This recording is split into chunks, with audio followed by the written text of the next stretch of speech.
Namaste. My name is Neelima.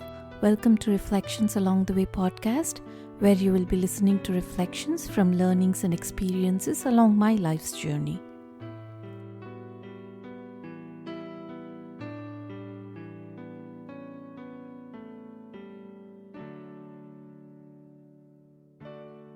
We recognize the world as we interpret it through our instrument of experience, right? Which is the mind. That is why each of us focus on different things and we perceive the world differently based on our own mind. For example, suppose different people walk into a garden. Say a scientist walks into the garden. He's gathering data, categorizing all the physical forces of nature and documenting them, right? And suppose a botanist walks into the same garden, he or she is gazing at the flowers, the fragrance from the flowers, what shapes are the petals and leaves, and the details of the plants, right? Suppose an artist walks into the garden, the artist is looking at how the shadows, the lighting that falls on the flowers, what color they look when the light falls on them, and how to depict them on the canvas, and how the movement is, and all that. So the garden is the same over there, but the experiences from person to person are different because the experiencer is just not the body alone, but he or she is also the mind and intellect. And sometimes the very same objects which gives us immense joy when we are fearful and sorrowful, they yield us pain instead. It happens with people also, right? We might experience immense joy in the presence of some people sometimes, and sometimes when we are with the same people, we experience a lot of pain too. So what this means is that the world has the capacity to make us smile or weep in sorrow just by merely reaching us through the mind. The object is the same, but our state of mind is different, and hence we experience different emotions at different times. So the conclusion is, as our mind, so is the world. When we reach this level of understanding of the process of perception and experience, then it's clear to us that we will be more happy and more joyful if we work on tuning our minds in such a way that we experience happiness and peace irrespective of what objects we encounter in the world. And that is the entire purpose of the religion. It is to bring that balance, that harmony to the mind so that we experience that joy.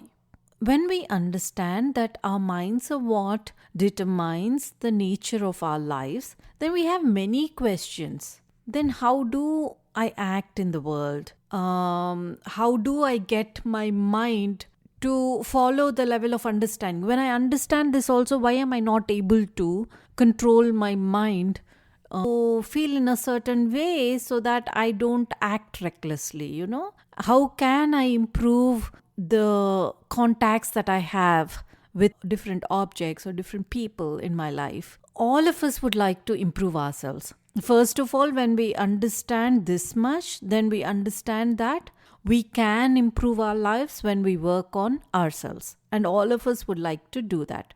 We know that at times we are angry, we lose our temper, even with the closest people for us, right? With the people we love the most, such as our spouses, parents, brothers, our close friends, we lose our temper sometimes. And sometimes we feel that no one is taking us seriously, and we begin to feel worthless, and we begin to feel purposeless. We imagine all sorts of things that can go wrong, and we feel miserable. And then we come to the conclusion perhaps that something is wrong with me only. So when we are feeling such depth of that miserable emotion, then we are experiencing all the negative qualities of the mind. And when we are like that, then people are automatically repelled by us. because nobody wants to be near a negative person, because that energy sucks the other people's energy also and it puts them down, right?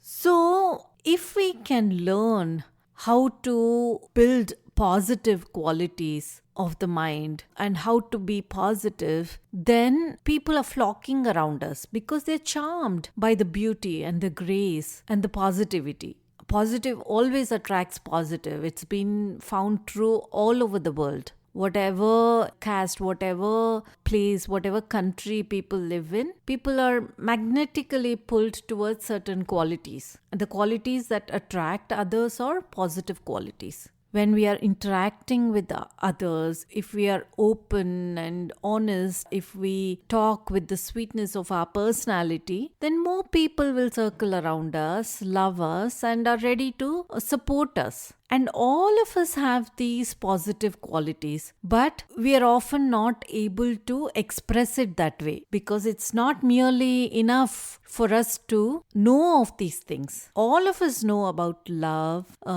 kindness, joy, and all of us know that, positive attracts positive and all that. We know about all these noble virtues. We also recognize them as qualities that we admire in others. When somebody has those qualities, we admire them. But when we are acting, we compromise on those ideals, right? Why is it that even though we admire those qualities, why are we not able to express those qualities ourselves in our daily lives? Because our instrument, our mind is not available for us to execute those ideas. So what the ancient masters declared is that unless we can learn how to master our mind, unless we can learn how to control that instrument of expression, then we cannot translate our ideas into actions. We do not fail because we don't have the proper ideas and thoughts. Most of us have wonderful ideas and wonderful intelligence, but somehow when we try to put them out, we end up not succeeding and we go wrong. That is because we have not mastered our mind yet. So we've learned a lot from our parents at home and from books in school and colleges, from teachers and all that. We got a lot of intellectual,